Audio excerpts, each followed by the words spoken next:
Yəqin qulunu imtihan eləyir biraz. Mömini qəlbən yaradan sıxanda. Mən Əli Zəhra deyəndə bilindi, meyxananın taxtı var hansı xanda.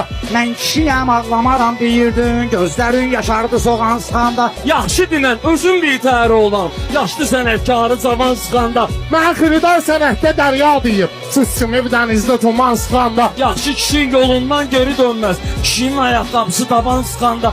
Əsas məni uşaq sıxmasın, nə olacaq məni xırdalan sıxanda. Yadıma salacağam düşəndə qırğına, səni havasını valənkaran sıxanda. Mən biləni yadıma düşər turkoba, tələt gəlib başman ağan sıxanda. Lənkəranın limonu satarkən meyvə. Beynimi davleyni fırlan sıxanda. Ay sənətin sərsəsi, dağladıysan, başımı bu yandan çalağan sıxanda. Ata qozalıb, ana qozalıb qorxuram, yaşamaq istəmirəm zaman sıxanda. Buzlu marojna yağıyırdım o vaxtı, kişiləri bumbuz maqadan sıxanda. Sən özün də Bakıda keyf eləyirdin, Xudayarı dağlarda duman sıxanda.